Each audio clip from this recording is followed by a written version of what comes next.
السلام علیکم۔ Article 12 constitution of Pakistan 1973 protection against retrospective punishment, یعنی کہ پرانی پنشمنٹ سے پروٹیکشن کو 12 آرٹیکل ڈیل کرتا ہے۔ Clause 1، no law shall be authorise the punishment of a person for an act omission that was not punishable by law at the time of act اور omission, یعنی کہ اگر کوئی شخص ایک ایسا ایکٹ کمٹ کرتا ہے جس کی سزا اس کے ایکٹ پرفارم کرنے کے وقت موجود نہیں تھی تو اس کو اس ایکٹ کی پنشمنٹ نہیں دی جا سکتی۔ مثال کے طور پر اگر کوئی شخص کوئی ایسا ایکٹ پرفارم کرتا ہے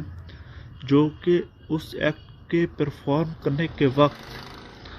اس کی پنشمنٹ پاکستان کے کسی بھی لا میں موجود نہیں تھی تو اس کی سزا اس شخص کو نہیں دی جا سکتی، اس ایکٹ کی سزا اس شخص کو نہیں دی جا سکتی، اگر چاہے اس ایکٹ کی پنشمنٹ امینڈمنٹ کے بعد پاکستان کے لا کا ایک حصہ بنایا گیا لیکن ایکٹ کے وقت وہ پاکستان میں نافذ نہیں تھی تو اس کو اس کی سزا نہیں دی جا سکتی۔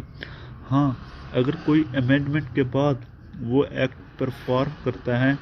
اور اس کی سزا پاکستان کے لاز میں موجود ہے تو پھر اس کو اس ایکٹ کی پنشمنٹ دی جائے گی۔ Class B, for an offence by a penalty greater than or of a kind different from the penalty prescribed by law for that offence at the time that offence was committed, یعنی کہ ایک ایسا شخص جس نے کوئی offence perform کیا، کوئی ایکٹ پرفارم کیا، تو جس وقت ایکٹ پرفارم کیا تو اس وقت اس کی پنشمنٹ کم تھی اور بعد میں امینڈمنٹ کے ذریعے اگر اس کی پنشمنٹ کو بڑھا دیا گیا تو اس پر جو پہلے والی پنشمنٹ لاگو تھی وہی ہی ہوگی، اس کو اسی کے مطابق ہی پنشمنٹ دی جائے گی، نہ کہ امینڈمنٹ کے بعد جو پنشمنٹ بیان کی گئی ہے نہ کہ وہ دی جائے گی۔ مثال کے طور پر اگر کوئی شخص مرڈر کا ایکٹ پرفارم کرتا ہے، کسی کو قتل کرتا ہے، تو اس کی جو پنشمنٹ ہے وہ لائف ڈیتھ ہے یا لائف عمر بھر قید ہے، اور عمر بھر قید میں جو دورانیہ ہوتا ہے وہ 20 ایئر تھا پہلے، لیکن 14/4/1972 کے بعد پاکستان پینل کوڈ میں 302 کی پنشمنٹ نے 302 کی پنشمنٹ میں جو امپریزمنٹ فار لائف ہیں اس کے دورانیہ کو 20 سال سے بڑھا کر 25 سال کر دیا۔ ایگزامپل، اگر کوئی شخص مرڈر کو اوفینس کرتا ہے 1970 میں تو 1970 میں مرڈر کی جو امپریزمنٹ فار لائف کی پنشمنٹ تھی اس کا جو دورانیہ تھا وہ تھا 20 ایئر، تو کورٹ نے کا ٹرائل چلتا رہا اور کورٹ نے 1972 میں آ کر اس کیس کا ڈیسیژن دیا، تو 1972 میں تو امپریزمنٹ فار لائف کا جو دورانیہ تھا وہ تو 25 ایئر تھا، امینڈمنٹ کر دی گئی، تو کورٹ اس کیس کا ڈیسیژن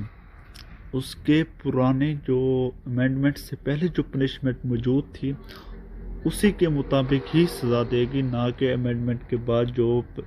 پنشمنٹ لاگو کی گئی اس کے مطابق نہیں دے گی۔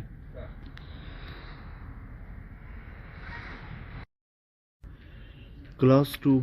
Nothing in Clause 1 or in Article 270 shall apply to any law making act of abrogation or subversion of a constitution in force in Pakistan at any time since the 23rd day of March 1956 an offence. بیان کرتی ہیں کہ 23 مارچ 1956 سے لے کر اب تک جس نے بھی پاکستان کے کنسٹیٹیوشن کو ایبروگیشن یا سپورژن کرنے کی کوشش کی ہے تو ان کو جو پنشمنٹ دی جائے گی وہ امینڈمنٹ کے بعد جو ڈیسائیڈ ہوگی اسی کے مطابق دی جائے گی، تو یہ فنڈامنٹل رائٹ کی خلاف ورزی نہیں ہوگی، کیونکہ کسی بھی ملک کا کنسٹیٹیوشن اس ملک کا سپریم لا ہوتا ہے، تو جو کوئی بھی اس کو ایبروگیشن یعنی کہ اس کو ختم کرنے کی کوشش کرے گا یا اس کو ختم کرتا ہے تو اس کی پنشمنٹ امینڈمنٹ کے بعد جو بھی ڈیسائیڈ ہوگی اسی کے مطابق ہی دی جائے گی۔ یہ فنڈامنٹل رائٹ کی خلاف ورزی نہیں ہوگی۔